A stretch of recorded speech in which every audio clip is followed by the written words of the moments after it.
Bíblia, Tiago, capítulo 1. Dá para abrir mais um pouquinho, só? Trocar de microfone. Trocarei agora.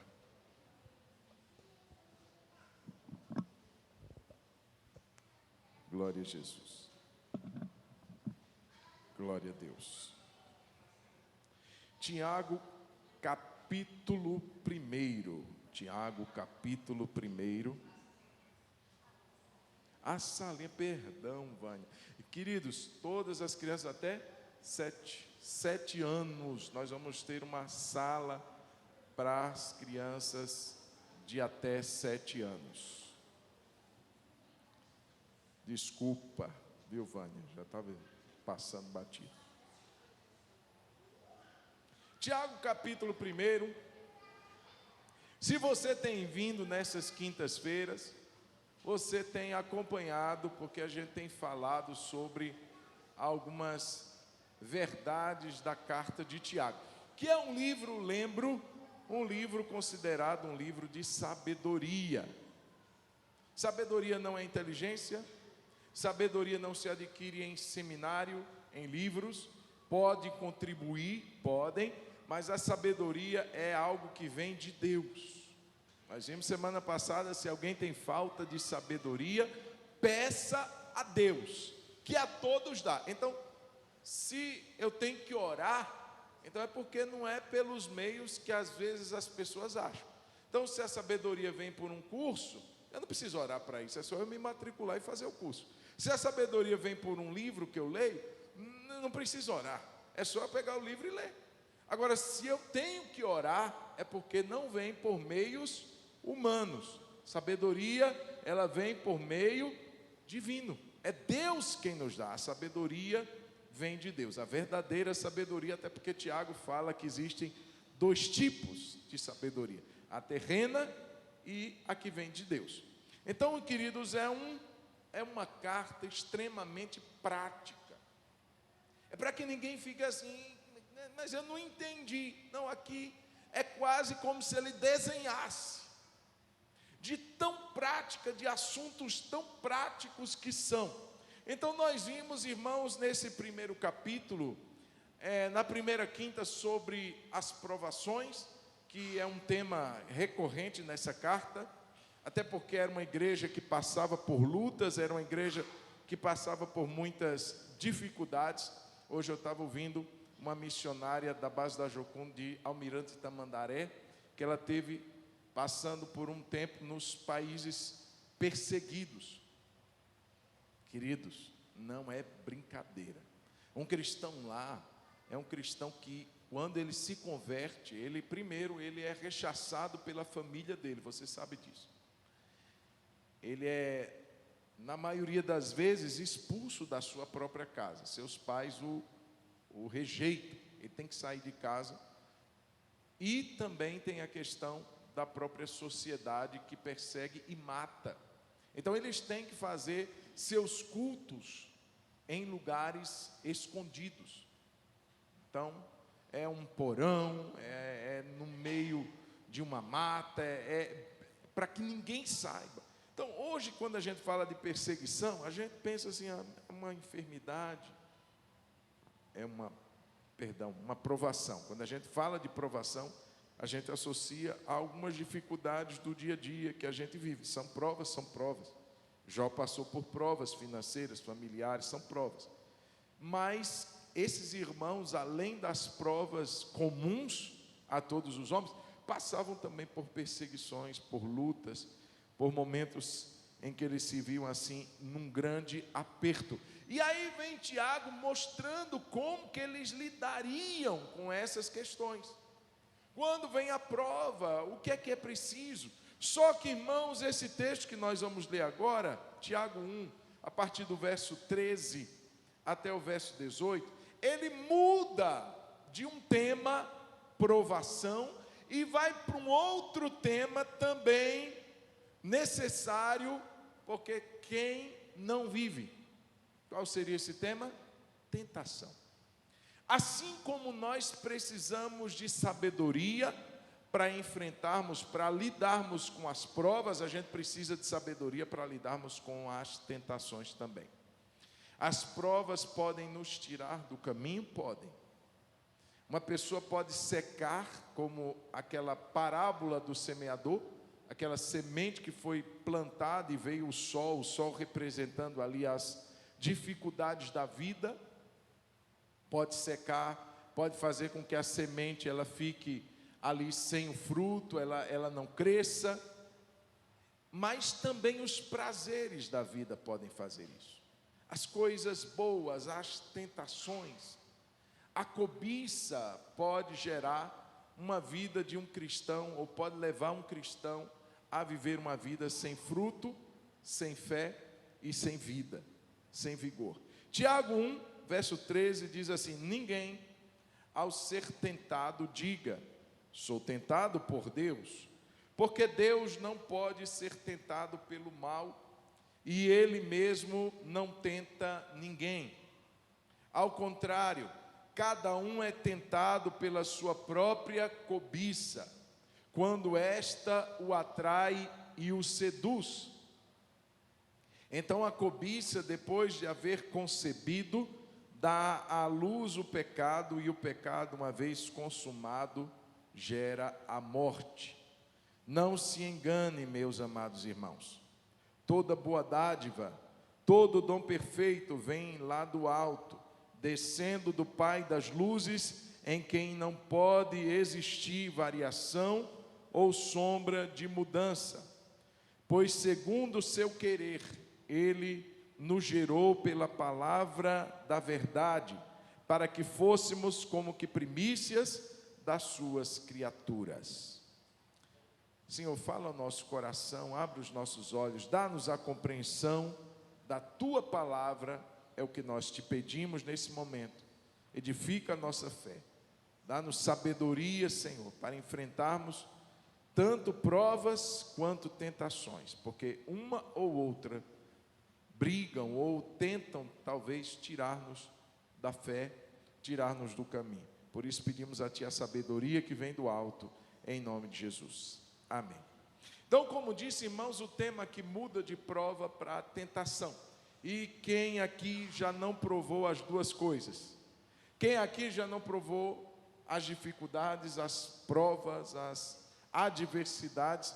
E quem aqui nunca foi tentado? Então, são assuntos comuns a todos nós.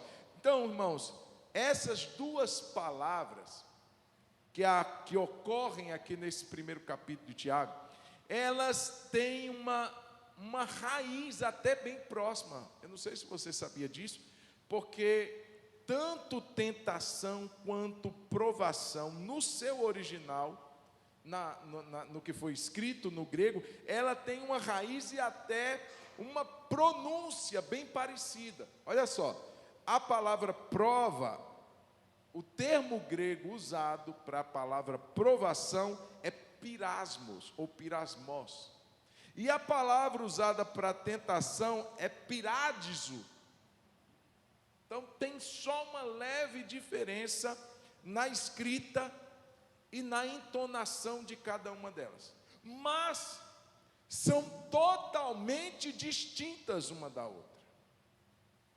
Tanto na fonte, uma é a fonte, é a procedência da prova, outra é a fonte da tentação. Um é um propósito da prova, outro é o propósito da tentação.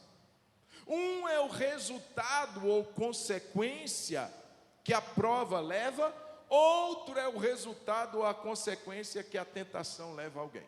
Então, apesar de serem palavras bem próximas, tão próxima que algumas versões até existe uma troca, né? Tem algumas versões que dizem assim: tende por motivo de grande alegria o passardes por várias tentações. Algumas versões que não foram corrigidas ainda. Tiago capítulo 1, lá no início do capítulo, quando ele fala da prova, ele vai trocar, vai substituir a palavra prova por tentação. Aí você fica assim: como é que eu vou ter motivo de grande alegria quando eu... ainda diz assim, ó, não sei se na sua Bíblia diz assim, talvez a sua Bíblia ainda é uma Bíblia que não foi atualizada ou corrigida, mas algumas versões dizem assim: tende por motivo de grande alegria o cairdes em várias tentações. Tem alguma versão que está assim? Aqui? Grande gozo o quê? Olha só. Então fica parecendo uma incoerência, porque Jesus no Pai Nosso, Ele nos ensina a orar para não cairmos em tentação. E em Tiago vai dizer que eu tenho que ter alegria quando eu cair. Então parece que está se contradizendo. Mas é exatamente por isso, irmãos. Porque as duas palavras têm uma raiz muito próxima. Então nas Bíblias que já foram atualizadas, corrigidas, isso já não existe mais. Então provação, pirasmos, e tentação, piradizo, ou piradizó, enfim. Então, como eu disse, totalmente distinto. Alguém disse assim, que as provas são testes enviados por Deus. Lembra do que Deus fez a Abraão? Abraão, me dá o seu filho, me dá o seu único filho. Deus pôs Abraão à prova, a um teste de fé.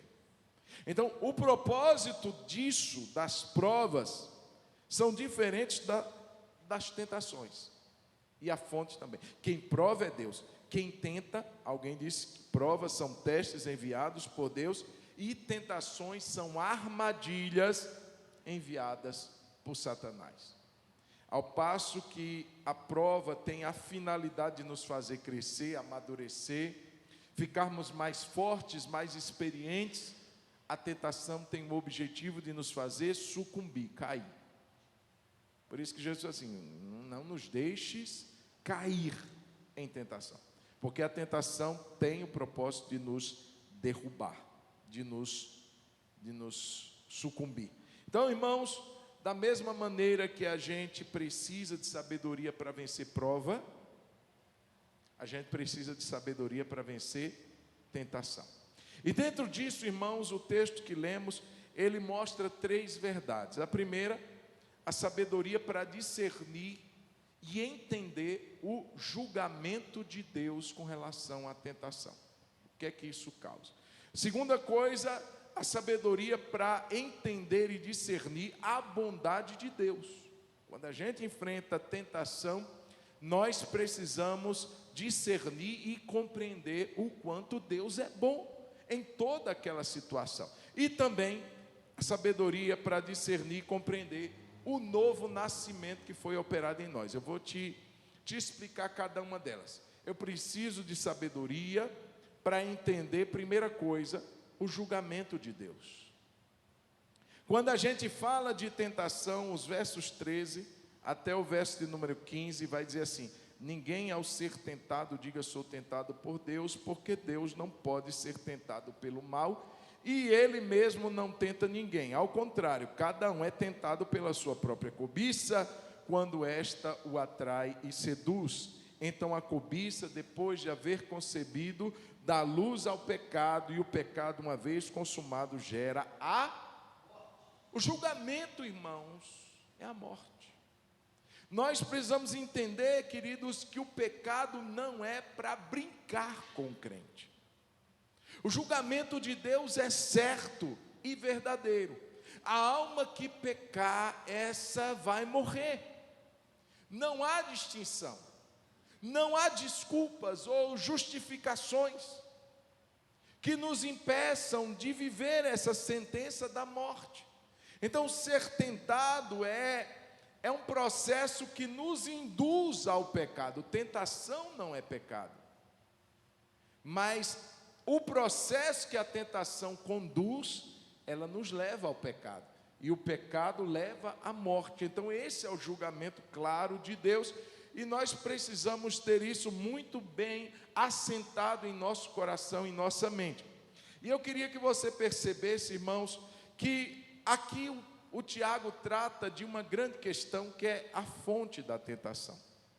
Ele vai dizer que Deus, Ele não está nesse meio. Ninguém, ao ser tentado, diga, sou tentado por Deus. Como é no caso da prova. Deus submeteu Abraão à prova, Deus enviou a prova, Deus permitiu a prova. Deus fez com que a prova acontecesse sim, mas a tentação não. Ninguém ao ser tentado diga, Deus está me testando. Não, Deus não pode, primeiro, Ele não pode ser tentado. Não existe uma fonte externa que exerça em Deus uma tentação. Deus ser tentado a fazer o mal, não, isso não é cabível. Deus não pode, porque Ele é plenamente santo. Nada externo muda a natureza de quem Deus é. Deus é o que é, plenamente santo, plenamente justo, plenamente perfeito em todos os seus caminhos. Então Ele não pode ser tentado pelo mal. Não há nada que mude a natureza de Deus, fazendo Deus cair no pecado, fazendo Deus mentir, fazendo Deus cometer injustiça. Não, isso nunca aconteceu, nem nunca irá acontecer. Santo, santo, santo é o Senhor dos exércitos. Então Ele não pode ser tentado, e também Ele não pode tentar ninguém. Não é da natureza de Deus tentar a ninguém. Deus a ninguém tenta, como Ele também não pode ser tentado pelo mal. Deus prova, diga comigo, Deus prova para me conduzir à maturidade. Mas complete comigo, o Satanás me tenta para me fazer cair. Então Deus prova, prova. Deus permite, permite. Pastor, está uma luta de Deus, Deus está permitindo. A finalidade daquilo, o propósito daquilo, a gente vai saber talvez lá na frente, mas certamente faz parte dos bons propósitos de Deus. Mas tentar, Ele não tenta. Ele não quer ver nenhum dos seus filhos subjugados pelo pecado, nenhum dos seus filhos no lamaçal da iniquidade. Ele não quer. Se Ele não quer, Ele não vai então tentar absolutamente ninguém. O grande quê da questão aqui, irmãos, é que a tentação é movida por alguns elementos, por alguns desejos.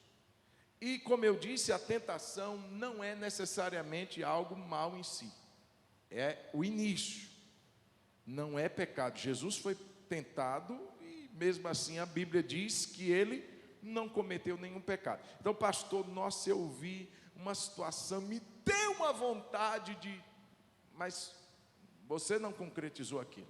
Se você não concretizou aquela tentação, então louve a Deus porque Ele te livrou da queda. Louve a Deus porque Ele te livrou de você cair na tentação, cair na sedução. Então, irmãos, quando a gente pensa em tentação, na maioria das vezes a tentação ela começa com um desejo. É o que o Tiago vai falar aqui. É a cobiça, é o desejo. É aquela maneira da gente querer fazer algo certo da maneira errada.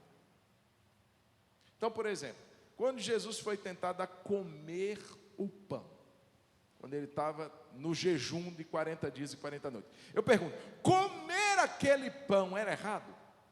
Ou Jesus nunca comeu pão na vida?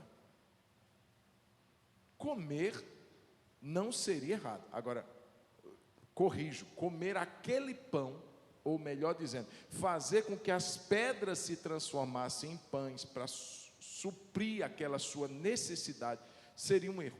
Até porque Ele estava ainda em jejum. Até porque aquela fonte não era a fonte que vinha do alto. Não foi o pão que Deus queria dar para ele. Foi o pão que Satanás sugeriu que ele transformasse ali e se alimentasse através dele. Então, irmãos, quando a gente pensa em fazer algo bom da maneira errada, isso daí é o princípio da tentação. Então, por exemplo, é errado ganhar dinheiro? Sim ou não? Não. Mas pode se transformar esse desejo lícito numa tentação. E aí essa tentação, essa cobiça, vai me levar a querer ganhar dinheiro talvez da maneira errada. E isso vai se constituir em pecado. Então eu pergunto, o sexo, por exemplo, foi criado por Deus ou pelo diabo? Por Deus. Mas tentar suprir essa necessidade física da maneira errada é pecado. Então é quando a gente pega algo bom e o faz da maneira errada. A tentação trabalha nesse caminho entre o desejo e a satisfação desse desejo. E nós precisamos de sabedoria para isso.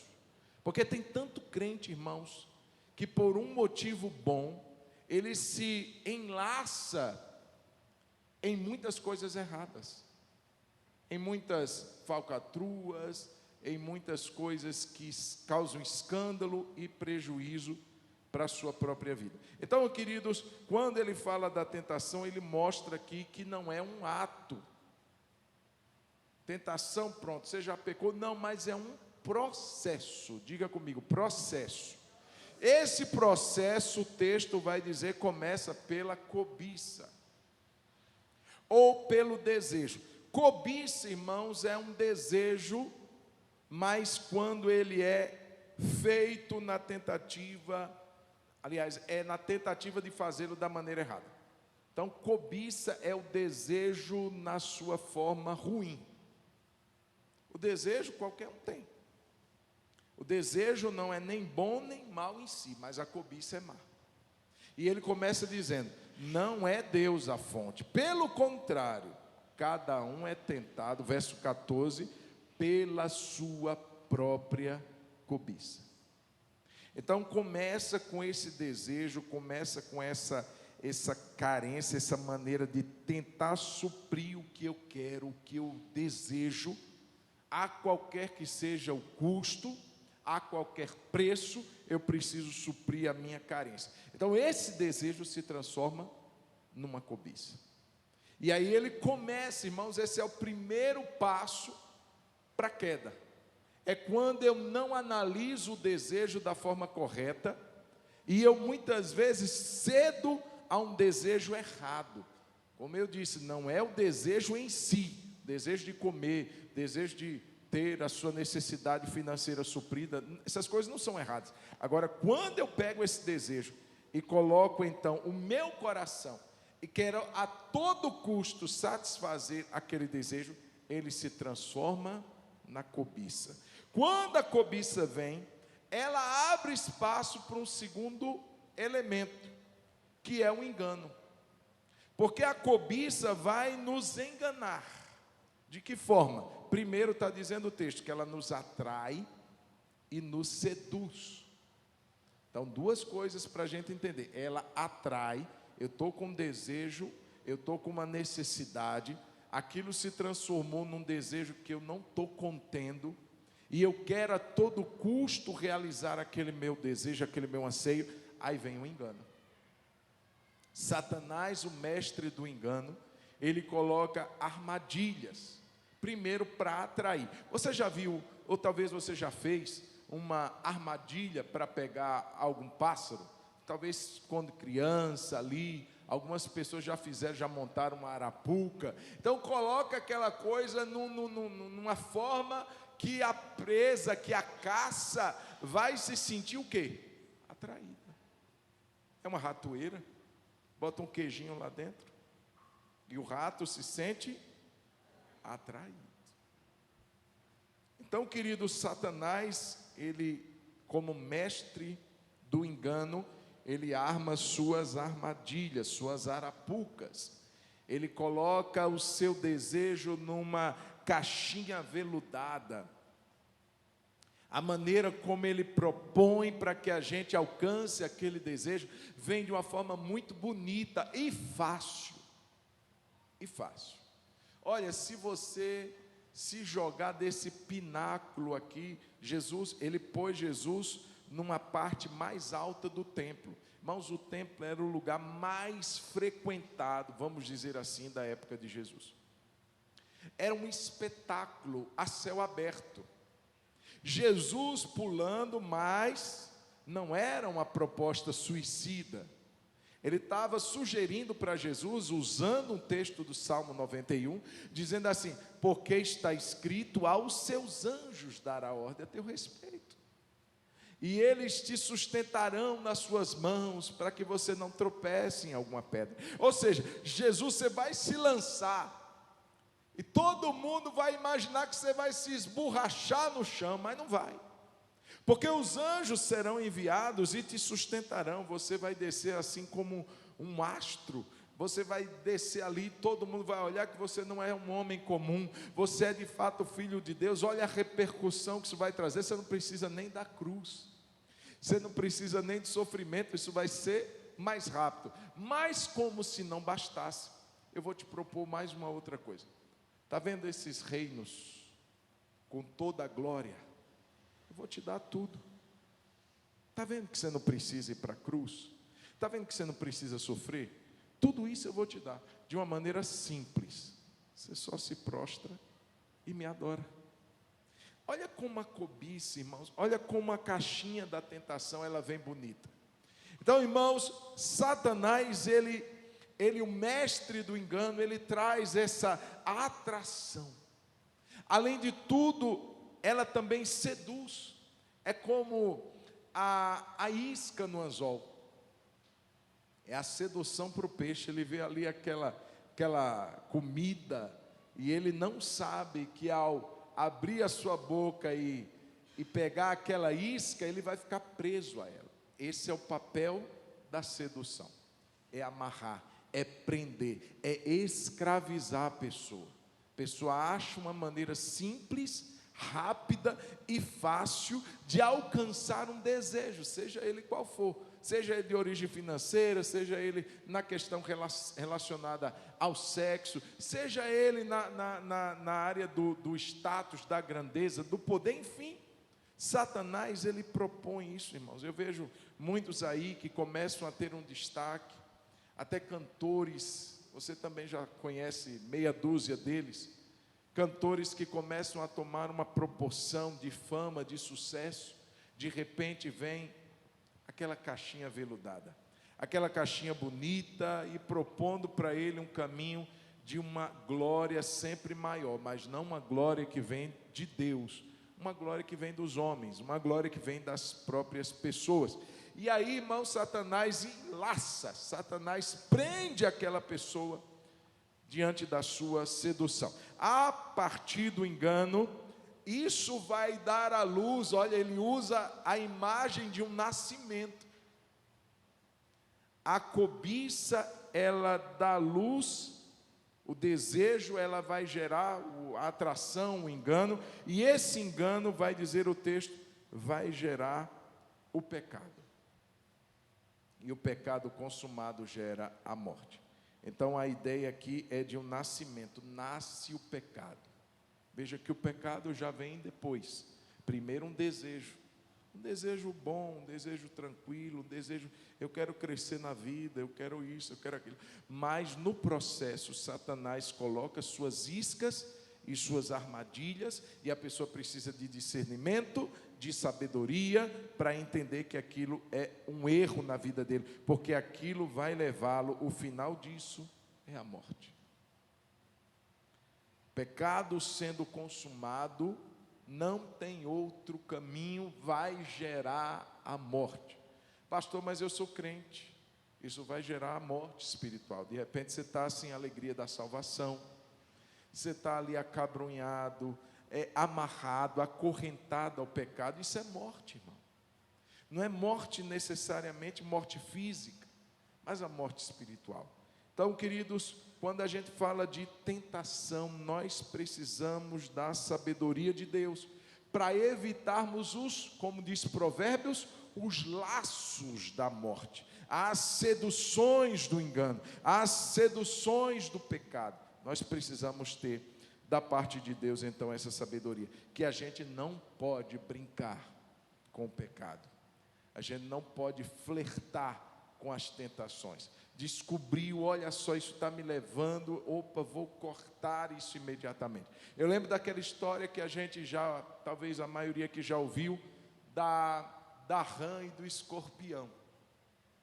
escorpião que um dia acorda visualizando uma nova área que ele poderia habitar, mas para isso acontecer, ele teria que transpor um rio. E ele sabia que não dava conta, mas ele viu uma rã. E a rã era a alternativa que ele tinha de chegar do outro lado. Mas você sabe que essa parceria, ela não funciona, não dá certo. Há duas naturezas distintas ali.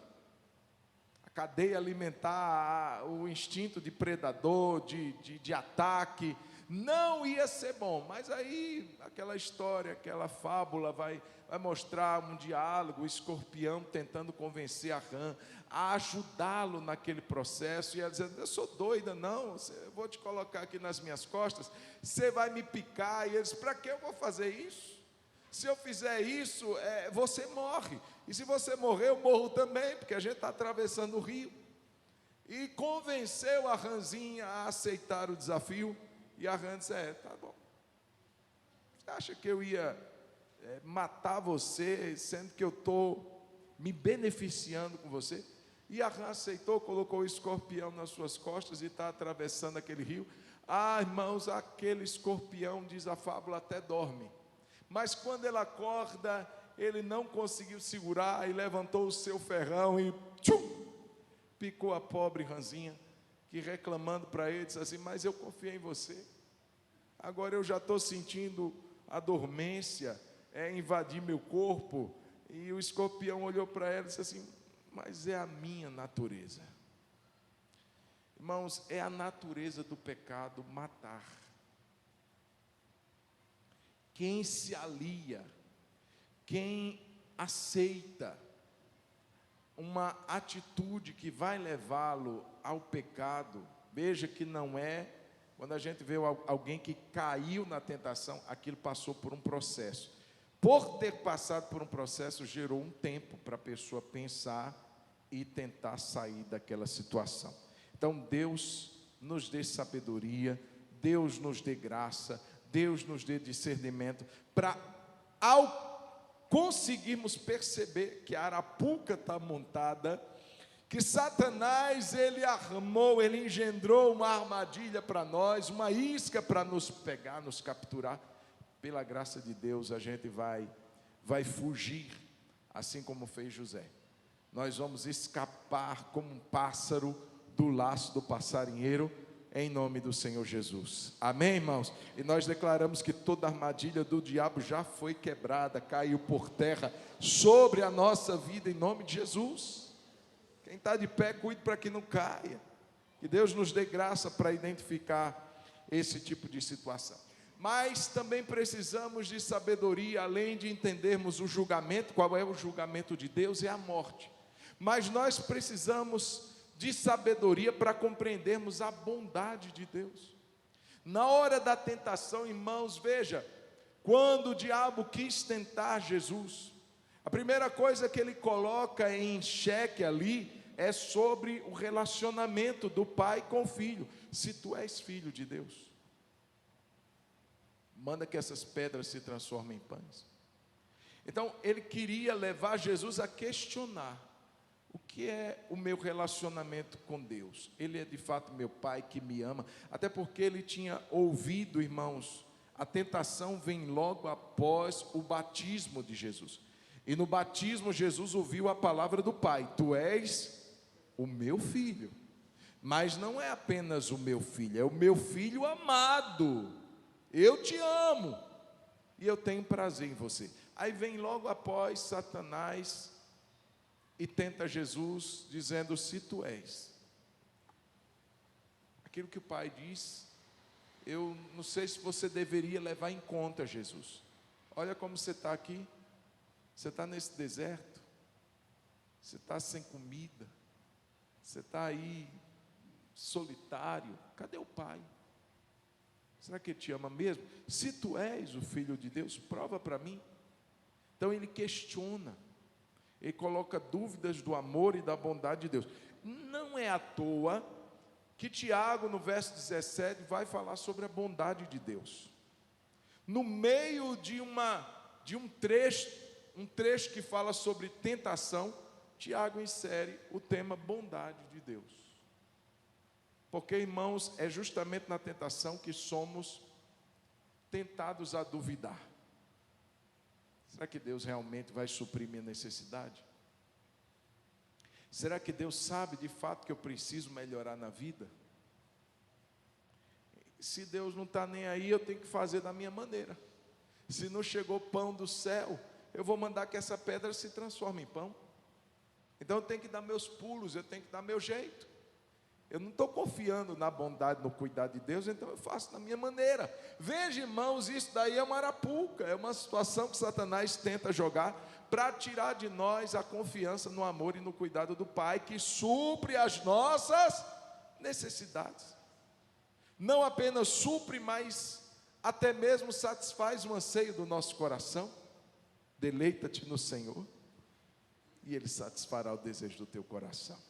Amém? Isso é cuidado de Deus. E Ele vai dizer: toda boa dádiva, todo dom perfeito, vem do alto, descendo do Pai das luzes, em quem não pode existir variação ou sombra de mudança. Então, irmãos, reconhecer a bondade de Deus é decisivo para vencer a tentação. Porque quando eu reconheço isso, eu descanso. Quando eu reconheço que o Pai me ama e cuida de mim, é bom e suprirá, porque qual pai vendo o filho pedindo pão, lhe dará uma pedra? Ou pedindo peixe, lhe dará uma cobra? Então, é conhecer a bondade de Deus que vai me deixar tranquilo e evitar assim um caminho precipitado da tentação, da cobiça. Reconhecer essa bondade é importante. E aqui, irmãos, ele vai mostrar sobre essa bondade que tudo que Deus nos dá é bom. Vamos repetir isso? Pastor, eu vou repetir, mas eu vejo na minha vida algumas coisas. Será que é mesmo? Eu queria que você repetisse, depois a gente vai ler o texto. Diga: tudo que Deus me dá é bom. Veja, irmãos, se Deus é bom, como que Ele vai nos dar algo que seja mau? E esse é o dilema, porque muitas vezes a gente entende essa situação de uma forma errada. A gente vê provas como coisas más que Deus permite para nós, quando na verdade o bom em si não é a prova, não é a falta do dinheiro, não é a doença, mas o que ela vai produzir, o que ela vai gerar, o propósito de Deus naquela situação, em usá-la para o meu bem. Todas as coisas cooperam para o bem daqueles que amam a Deus. Não está dizendo que todas as coisas que me aconteçam são boas, mas que todas as coisas que me acontecem cooperarão, contribuirão para o meu bem. Uma doença, uma situação adversa, um problema na família pode deixar a sua família mais forte, um problema no casamento pode deixar o seu casamento mais amadurecido, dependendo de como lidamos com a prova. Isso a gente viu quinta-feira passada. Mas entender isso, irmãos, porque o texto vai dizer: toda boa dádiva, todo dom perfeito vem do alto. Ou seja, Deus só manda o que é bom. Amém ou não? Pastor, mas e aquela luta? Não é a luta em si, é o que ela vai produzir na minha vida, é o que ela vai gerar no meu caráter. Até porque Deus tem um propósito para conosco. Romanos 8 vai dizer que Ele nos predestinou para sermos conforme a imagem de seu Filho Jesus. Deus trabalha todo momento para produzir, para gerar em nós a imagem de Jesus. E muitas vezes, para que isso aconteça, as provas, se até o próprio Jesus passou por provações, irmãos, que dirá nós? Aperfeiçoando o nosso caráter. Então, tudo que Deus nos dá é bom. Toda boa dádiva, todo dom perfeito vem do alto. O Pai nunca vai trocar. Você vai pedir pão, Ele vai te dar pedra. Você vai pedir peixe, e Ele te dá uma cobra. Deus nunca vai fazer isso. O problema é que a gente às vezes pede pedra achando que é pão. A gente pede algo achando que aquilo é bom para a gente. E Deus está dizendo, isso vai te matar. Você está pedindo cobra, meu filho. Você está pedindo algo que vai ser ruim para você. Irmãos, graças a Deus, que Deus não responde a todas as nossas orações. Porque se Deus respondesse a todas as nossas orações, nós teríamos uma vida destruída, porque a gente não sabe pedir como convém. Às vezes a gente não discerne nem o nosso próprio pedido. Por isso que muitas vezes, irmãos, nós temos que orar, como Jesus disse, faça a tua vontade, Senhor. Meu desejo é esse, minha vontade é. Se Jesus tivesse sido atendido e Deus tivesse passado o cálice, ou seja, aquele momento do abandono, do sofrimento, da cruz, nós não teríamos a redenção. Já imaginou isso? Por isso que Jesus, na sua humanidade, Ele disse, se possível, passa, Pai. Mas todavia, não seja feita a minha vontade, mas a tua. Porque o Senhor sabe o que é bom para nós. O Senhor sabe o que é bom para mim. Então Ele me dá o que é bom. E diz o texto ainda mais, que além de me dar sempre o que é bom, Ele me dá constantemente o que é bom. Porque o texto vai dizer que toda boa dádiva, todo dom perfeito vem do alto, descendo do Pai das luzes. Essa expressão descendo está num presente contínuo. O que é isso, pastor? É aquele presente que nunca se acaba. Deus derrama, a bondade, o dom perfeito, as coisas boas, elas descem, mas não apenas em um momento e daqui a pouco falta recursos no céu. O céu entra em crise. O céu passa por um momento que a bolsa afetou lá. E aí Deus assim, eu estou esperando chegar. Não existe esse momento. A bênção, a boa dádiva, o dom perfeito desce e continuará a descer sem interrupções. Todo dia Deus faz descer sobre nós, irmão, isso é maravilhoso.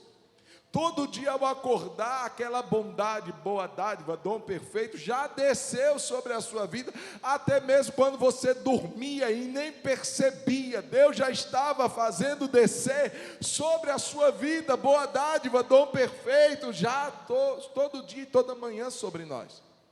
Ao acordarmos, a sua misericórdia já se renovou. Nós só precisamos, irmãos, entender e perceber que Deus, Ele não falha, é constante em derramar, em prover, em suprir a nossa necessidade. A gente não precisa da caixinha aveludada de Satanás. A gente não precisa daquele laço bonito da tentação, porque o nosso Pai, Ele faz descer sobre nós, sempre descer sobre nós, toda boa dádiva e todo dom perfeito. O problema é que muitas vezes Deus não vai usar um lacinho, Deus não vai usar uma caixinha bonita, para a gente ficar assim, uau, não. Às vezes vem de uma forma tão simples, às vezes vem de uma forma tão simples que a gente nem acha que é um presente, que a gente nem entende que é algo assim que vai nos... Não, veio sem embalagem. Irmãos, infelizmente nós fazemos parte de uma geração que preza mais a embalagem do que o produto. A gente frisa mais o que os olhos podem ver do que o que está lá dentro. E Deus não é assim. Às vezes as bênçãos que Ele vai nos dar não virão bem embaladas. E por não virem bem embaladas, muitas vezes a gente rejeita, a gente despreza, a gente não agradece, porque passam desapercebidas. Mas irmão, se você parar, todo dia quando eu estou levando Débora na escola, parece que ela já decora, mas não tem como deixar de agradecer, irmãos. Digo, Deus, obrigado pela noite, pelo sono, pela cama que eu pude dormir. Obrigado, Jesus, porque eu posso andar, falar, ouvir. Eu posso enxergar. Quantos não podem fazer isso? Obrigado pelo ar que eu posso encher os meus pulmões nessa manhã. Quem lembra do tempo da Covid vai dar graças a Deus, porque muita gente ali não conseguia fazer isso. Irmãos, enfim, todo dia eu posso dizer obrigado, Deus, porque a sua bondade, a sua graça, o dom perfeito, a boa dádiva já desceu e continua a descer, e amanhã novamente, e durante todo esse dia, a bondade do Senhor estará sobre a minha vida. Louvado seja o nome do Senhor, aleluia. Diga para quem está do seu lado, que meu irmão, creia que Deus é o Deus de toda bondade, e que essa bondade sobre a sua vida nunca vai cessar.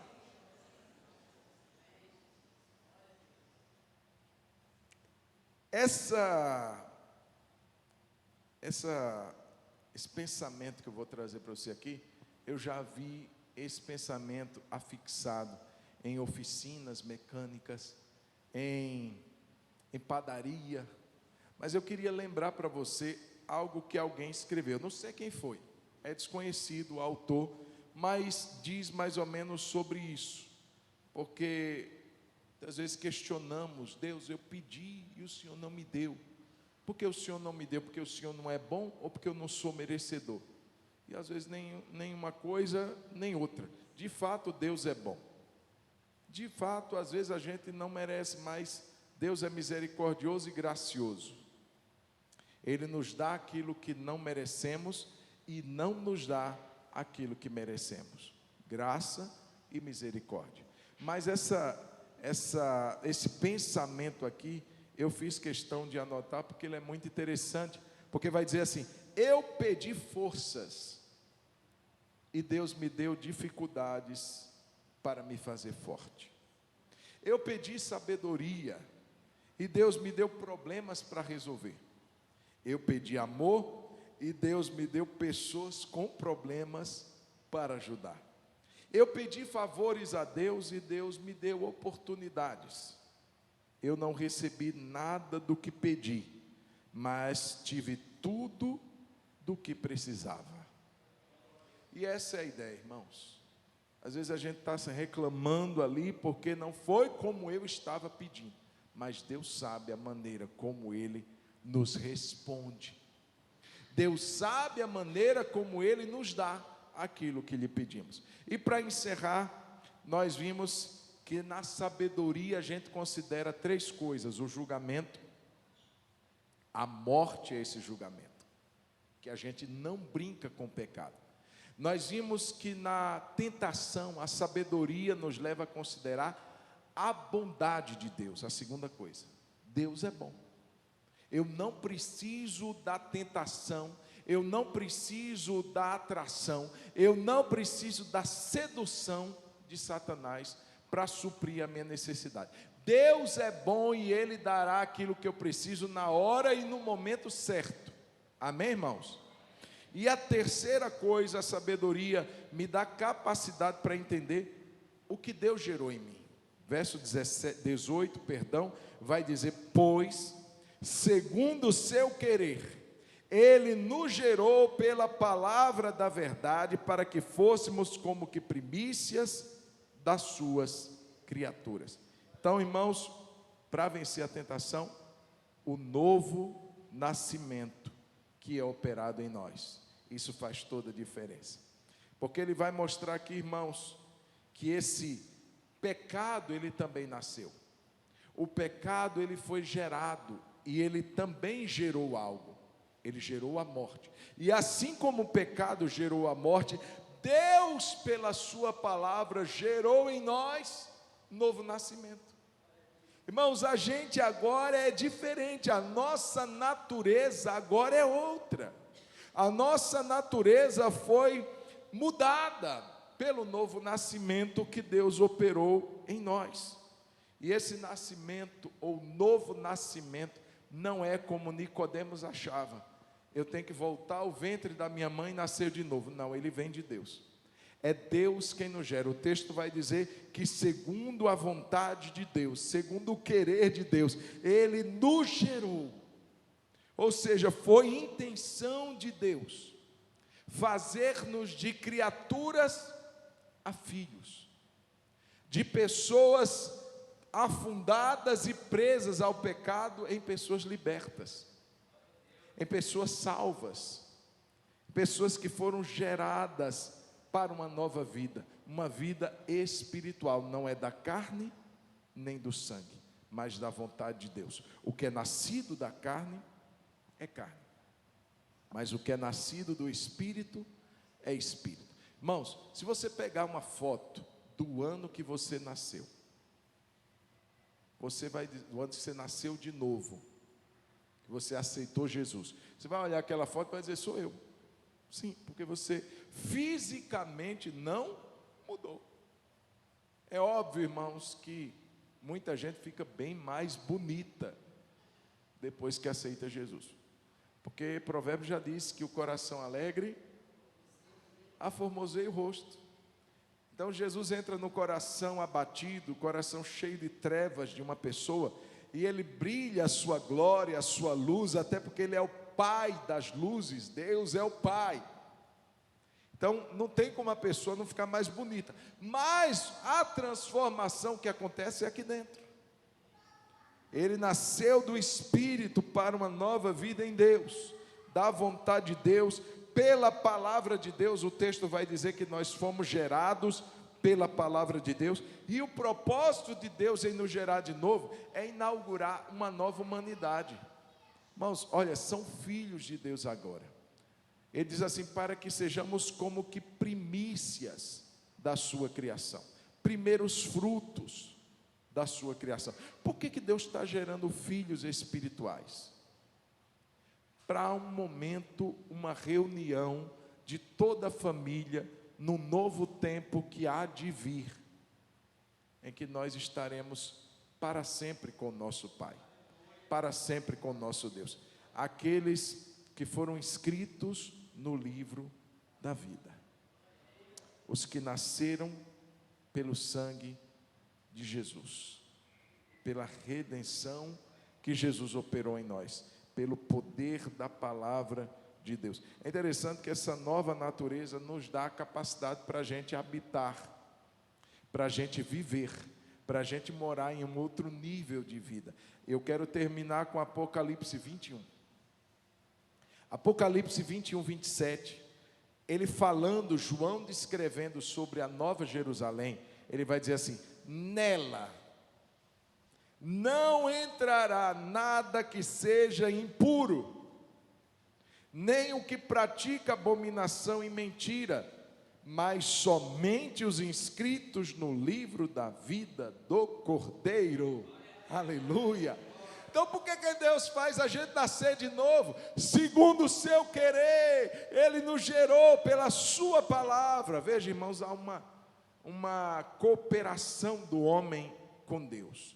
Ele deseja, pela sua palavra, nos gerar de novo, mas a gente tem que receber, a gente tem que acolher essa palavra, e a partir daquele momento, a gente nasce de novo. E quem nasce de novo, irmãos, ele tem uma nova conduta em relação à tentação, ele vai ter uma nova mentalidade com relação às caixinhas aveludadas e bem decoradas que Satanás propõe. E eu quero nesse momento encerrar orando com você, porque, irmãos, não tem situações como provas e tentações que façam tanta gente parar no meio do caminho.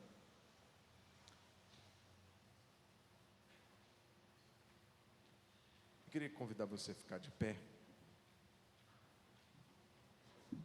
Provas e tentações. Precisamos da sabedoria de Deus, precisamos do discernimento, da compreensão, do entendimento de que eu posso passar por tentação e vou passar por tentação. Não tem como evitá-las, assim como as provas não temos como evitá-las, mas ao passar, o propósito de Deus é que a gente não caia nelas. Amém? Que a gente não sucumba em relação às tentações que vierem sobre nós. mas que a gente passe por elas, pisando nas arapucas, pisando nas armadilhas e dizendo: Deus, obrigado porque o Senhor me fez ver essa armadilha que estava armada contra mim. O Senhor é bom e o Senhor vai suprir a minha necessidade. Eu não preciso dessa isca do diabo, eu não vou cair nessa armadilha. Obrigado, Deus, porque no tempo do Senhor, o Senhor vai suprir a minha necessidade.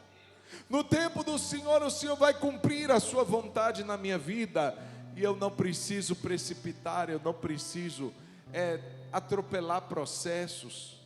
Eu posso caminhar na certeza do teu amor, do teu cuidado sobre a minha vida. Eu quero convidar você a fechar os olhos e pedir: Deus, me ajuda, Deus, me dê graça. Deus, não tem como eu passar por essa vida sem viver isso. Talvez hoje um momento para você e eu pedimos perdão porque caímos em alguma armadilha. Talvez se a isca que Satanás colocou está prendendo ainda, é nessa noite que nós vamos declarar que esse laço será quebrado, que esse anzol será desfeito, e que Satanás não terá nenhum de nós sob o seu poder, sob o seu domínio, mas que Jesus, Ele nos liberta, que Jesus, Ele nos arranca dessa condição de pecado, de escravidão. Não, somos livres pelo sangue de Jesus Cristo. Pai querido, nós oramos nessa noite, e assim como oramos há uma quinta-feira atrás, oramos nessa que o Senhor nos dá hoje, pedindo, Senhor, sabedoria para enfrentarmos, lidarmos e vencermos tentações que vierem sobre nós. Senhor Jesus, nós submetemos os nossos desejos, as nossas vontades ao Senhor. A nossa vontade, Deus, seja fazer a Tua vontade. O nosso desejo seja cumprir o Teu propósito, e não nos atropelarmos em cobiças, em desejos que vão nos matar. Deus, livra-nos do mal.